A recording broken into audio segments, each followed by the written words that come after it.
Ever since 9/11 last year, I have been making videos only in Tamil language. It was primarily for the reason that the context of 9/11 with respect to Lankan destruction cannot be understood by non-Tamil people. When I first published this connection, it was bizarre even for my Tamil viewers, and some of them did express their disbelief initially. My following revelations on this theme convinced most of my viewers, but it was the timing of the judgment on Ram Mandir dispute that emphatically proved my conviction on this matter, and everyone was literally screaming, yes! The judgment was delivered on 9/11, that is November the 9th at 11 o'clock. As per the American style of representation of dates, 9/11 means September the 11th, the day the Twin Tower was alleged to have been destroyed by passenger planes. Here, 9 refers to Rama through his birth date as per the lunar calendar system. Rama was born on the 9th date on the waxing phase of the moon. 11 refers to Ravana Indra, father-son pair represented by Pisces zodiac. They were the shining stars of the sky 7,500 years ago. Yes, Ravana had an aircraft and hence was airborne, a star in the sky. Indra, the son of Ravana, was airborne too due to his lehimam skill, and he could go above the clouds even. That's the reason Indra Loka is said to be situated among the clouds. Thus, Indra was also a shining star of the sky. That's why Ravana Indra, the father-son pair, is remembered by the Pisces zodiac, which is twin fish. In fact, a star is called sky fish in Tamil, as the fish in water is twinkling like the star in the sky. This Pisces zodiac was represented by the twin towers, the sky-high buildings, the first of its kind in the world. These twin towers were allegedly destroyed by airplanes in Star Wars style. The concept of Star War itself originated from Ramayana, as Indra fought from the skies using his lehimam skill. He shot his arrows from the sky above, overwhelming and killing Rama in Ramayana war. Hence, as a token of revenge, the twin towers, which represented Ravana Indra, were built and destroyed in Star Wars style using airplanes, which the Ravana the star once possessed. Even the building number 7, the bowl-shaped brown color building representing Kumbhakarna through the earthen Kumbha, was also brought down the same day. Kumbham, the auspicious object, was introduced by the brother of Ravana 7,500 years ago, and that is why he was called Kumbhakarna, where Karam means hands that holds the Kumbham. All the three were the enemies of Rama. Thus, Twin Tower destruction was a symbolism suggesting that they were going to destroy Lanka as a revenge for killing Rama in Ramayana war. In fact, these WTC buildings were constructed for the very purpose of destroying them, foretelling the destruction of Lanka. Why WTC? Ancient Lanka was indeed the World Trade Center during the times of Ramayana, and New York was indeed planned to represent Yarpanam, the Jaffna of Lanka, the then capital of Ravana. Anyone disbelieving the fact that Rama was killed in Ramayana war shall kindly watch my research videos on Ramayana. The playlist is available in our YouTube homepage. Not only that, the Lankan Tamils were defeated, there was also a genocide killing 200,000 civilian Tamils in the name of war with the active support of India. A point to note is that India is being ruled by the Jewish Brahmins from behind the screens. Not only that the Lankan Tamils were defeated in 2009, the present pandemic in the name of Corona is actually a man-made pandemic, and the very name Corona was derived from Ravana, the Kurava, which shall form the theme of another exclusive video. Thus, this pandemic has relevance to Rama and Ravana. That is the reason Indian Prime Minister asked Indians to light a torch each on April the 5th at 9 pm, and very interestingly for 9 minutes. April is 4th month and the date is 5th, together 9, which represents Rama. Date represents Rama, time represents Rama, duration of torching again represents Rama. Our PM told us to switch off the lights of our home. Lighting a lamp is auspicious, switching off light is inauspicious, according to Indian tradition. But our PM told us to switch off home lights and light a torch from the balcony. That means this torch worship is actually the devil worship. Why torch and which is the devil? I have already published in my Tamil language videos that the word liberty originated from Tamil word nivarti. Nil, var, ti, li, bar, ti, liberty. Nivarti literally means stopping the mountain fire. I have already established through my Ramayana research videos that Sita was actually not a woman but the Ooty mountain. When Rama was losing the Ramayana war, he torched Ooty mountain out of bitterness. What he aspired to possess could not materialize and hence he torched it. This is what is twisted in Ramayana as though Rama tested Sita's purity by asking her to walk through the fire. Now the point is that Ooty was Sita and that she had fire. This is what the liberty statue is. The female outfit and the green color represents Sita and the fire is represented by the torch she is holding. This liberty statue represents Lucifer, the torch bearer. In the next section titled Dajjal, I shall explain how Sita became the Lucifer. The Illuminati Jews worship Lucifer, which according to them is devil. Why are they worshipping the devil? The real Eden Garden for the Jews is actually India. The proof for the same exists in the naming of the cricket ground in Calcutta as Eden Garden Ground, Setu Bridge as Adam's Bridge, and Adam's Peak being located in Lanka. However, the eyes of the Jews are primarily set on the South India and Lanka together.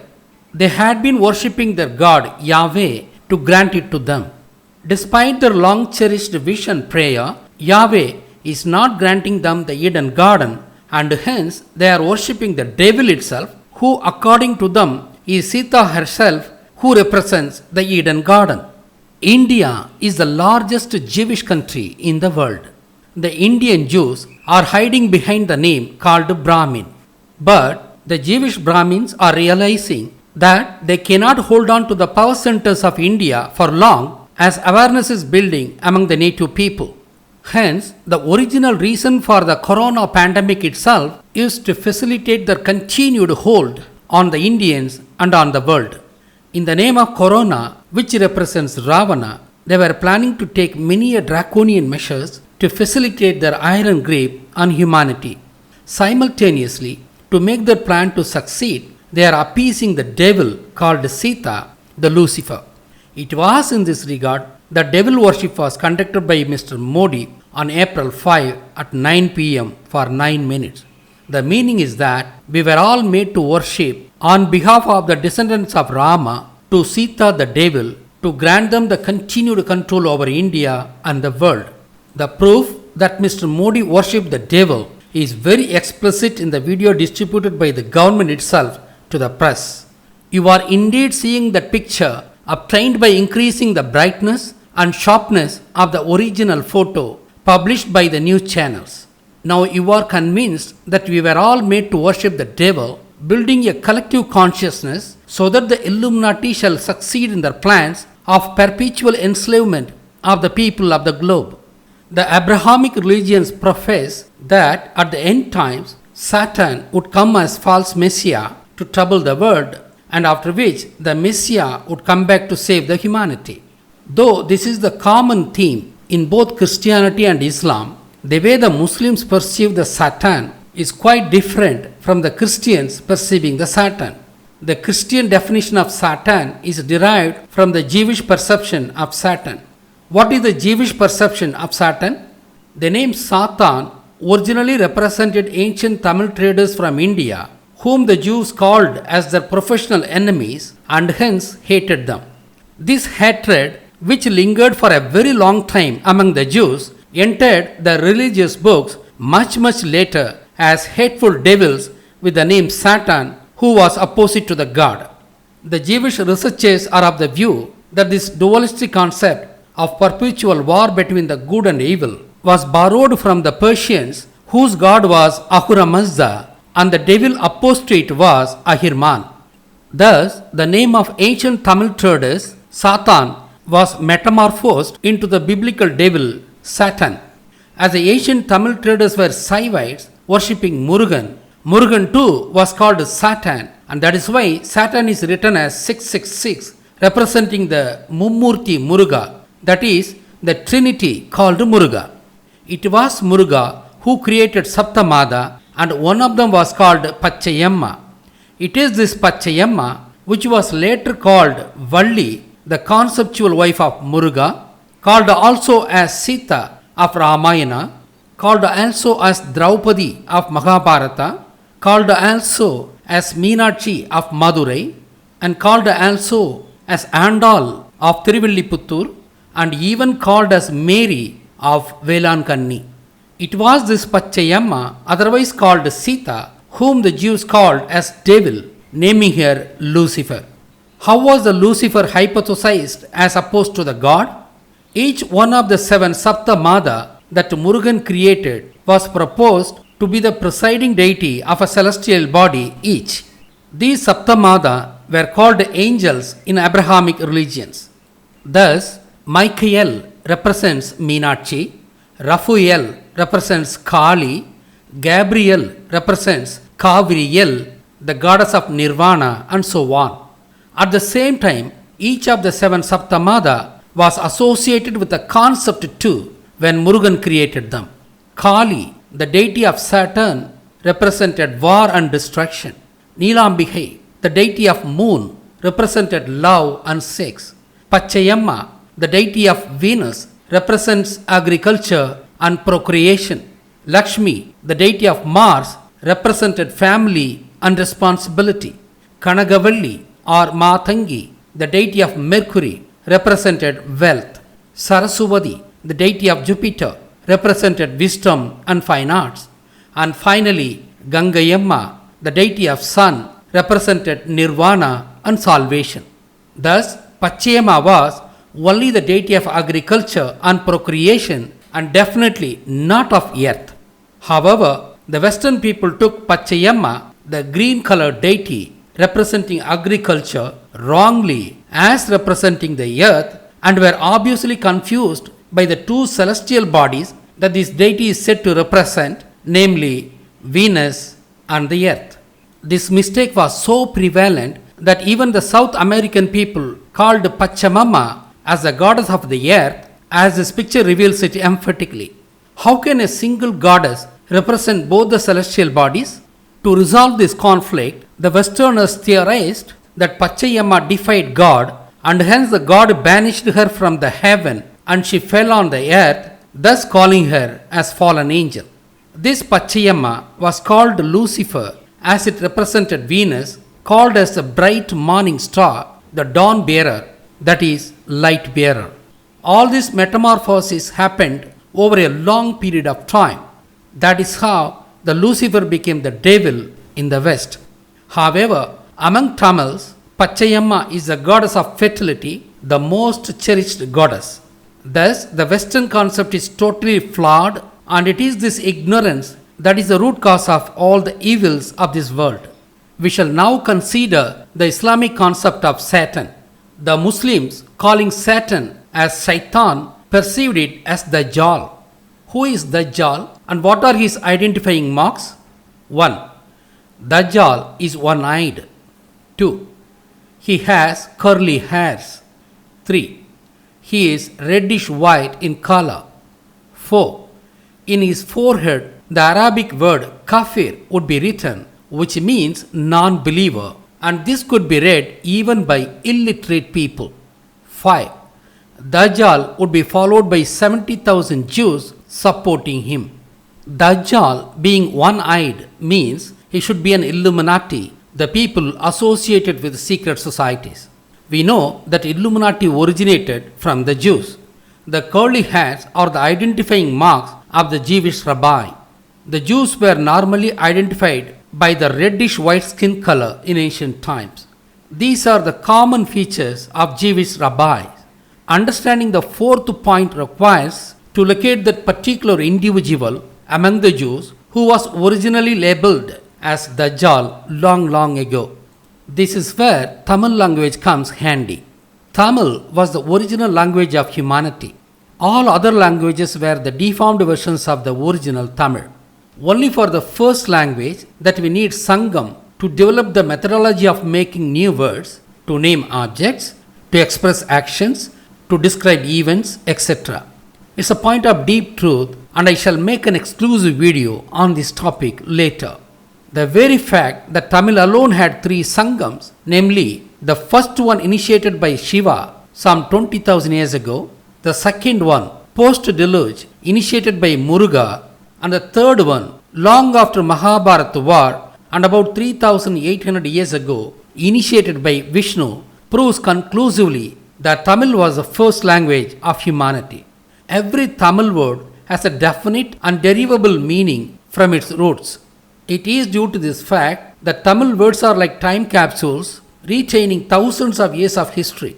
In this way, the word Dajjal also fascinatingly retains history. Consider the roots thus and al. Let us assemble a word from these roots. Thus plus al, thus al, thusal, Dajjal, where thus means dasam in Tamil, meaning number 10. Al means dark, harmful, destructive, undesirable, etc. Hence, Dajjal means the 10 harmful things. Historically, what are the 10 harmful things?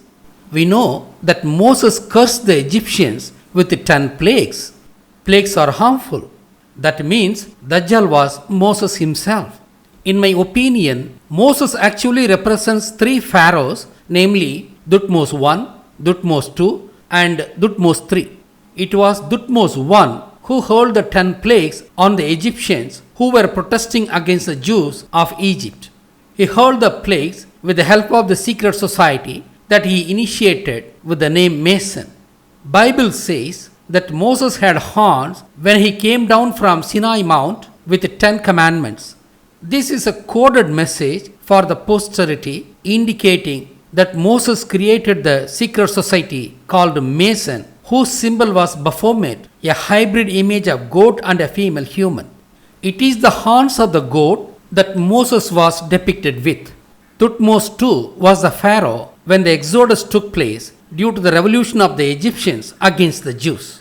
He safely housed them around Sinai Mount and secretly sent provisions from Egypt.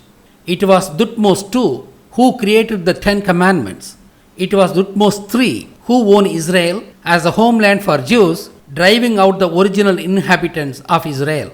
It is beyond the scope of this video describing how I came to this conclusion. The Bible combined the 3 individuals as one with Moses as the name.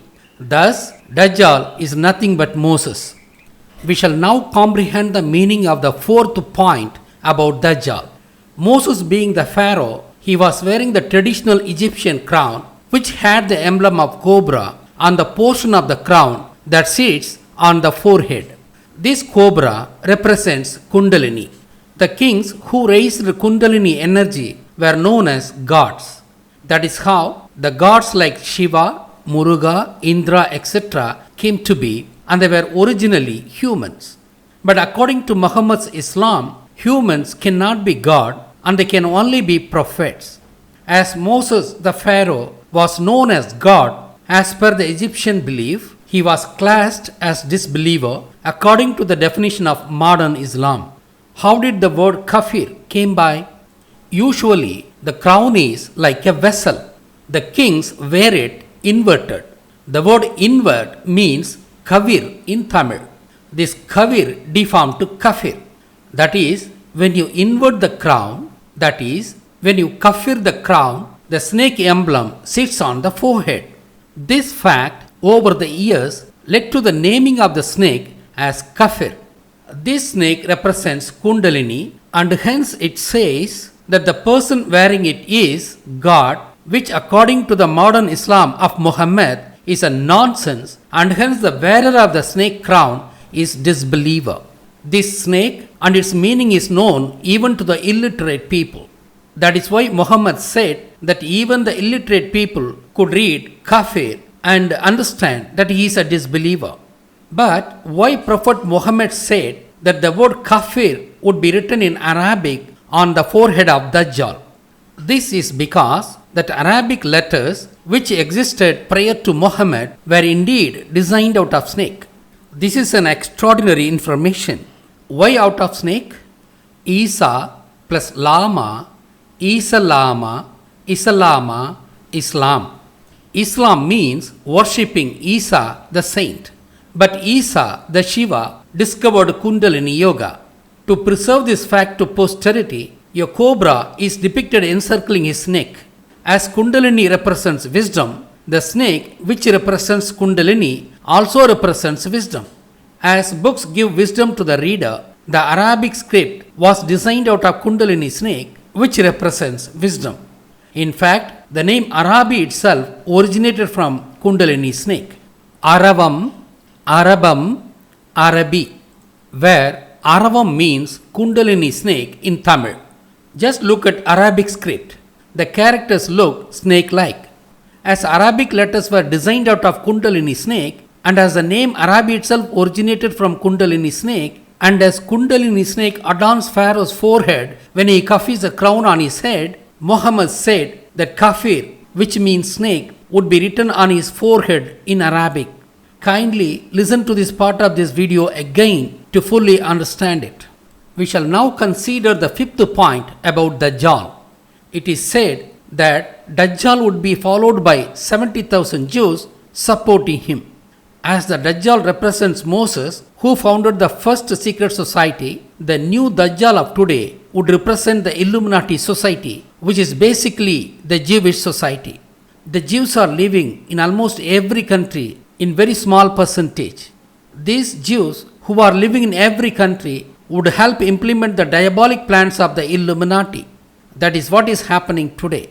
Otherwise, this lockdown is simply impossible. The Jewish politicians and officials of every nation cooperate with the Illuminati Jews executing their plans. This is what is said as one of the attributes of Dajjal, that he would be followed by 70,000 Jews when he comes. I said that India is the Eden garden of the Jews. It is only for owning it that the Ramayana war was thrust upon us, and Mahabharata war was also thrust upon us. These were followed by Kalabara invasion of Tamil Nadu during the 3rd century AD, following the settling of Israeli Jews in Udupi, Karnataka. The Udupi Jewish Brahmins decided that they would divide the South Indian Tamils by creating new languages and instigating conflicts among them. It was on this plan that Kannada, Telugu and Sinhala were created almost at the same time. It is not the first time that they are dividing people by creating new languages. In Genesis chapter 11 verses 1 to 9 state that Babylonians were speaking one language. They decided to build a city and tower. The tower was so tall that it almost reached the heavens. The God came down to look at the tower. I would now read verses 6 and 7. 6. The Lord said, if as one people, speaking the same language, they have begun to do this, then nothing they plan to do will be impossible for them. 7. Come, let us go down and confuse their language, so they will not understand each other. They then abandoned building the tower and the city. Can you ever think that God would be jealous on humans? No, right? Hence, it is the other way around. Jews think that they are the chosen people and hence gods themselves. They were jealous that Babylonians were achieving great things. As the Babylonians were a single huge ethnic community capable of accomplishing anything they conceive, the Jews were so jealous and they planned to divide them by creating new languages and making them fight among themselves. That is how many of the languages of Middle East and even Europe originated. The Indian Jews, who called themselves as Brahmins, took lessons from their forefathers of Babylonia and were instrumental in creating new languages in India too. Except for this historical data, what is the proof that the Jewish Brahmins created Kannada, Telugu and Sinhala? It is because that all these three languages have virtually the same script known as Kadamba. How Kadamba? Kadamba means forest and Konkan means deadly forest, a deformed Tamil word. It is in this Konkan region that Udupi is located. Hence, the script was developed by the Jewish Brahmins of Udupi, situated in Konkan region, and hence named aptly as Kadamba script. Kannada, Telugu, and Sinhala were created to excuse Tamils from all possible sides. Later on, about 600 years ago, Malayalam was also created by the Nambudiri Brahmins to further complicate the affairs of Tamils. Thus, the South Indian subcontinent was divided into 5 linguistic regions, symbolizing the dividing of Pandyas, so that the second Mahabharata war would be won by them easily. This plan was hatched as soon as the Jews of Israel settled in Udupi during 2nd century AD. Following the creation of Kannada and Telugu lands, Vijayanagara kingdom was assembled by Udupi Achari Vidyaranya using Hariharan and Booker brothers, and it was driven to chase Tamils. It was this Vijayanagara kingdom that sowed the seed that ultimately accomplished the second Ramayana war 673 years later in 2009 and the subsequent defeat of Prabhakaran, the new Ravana.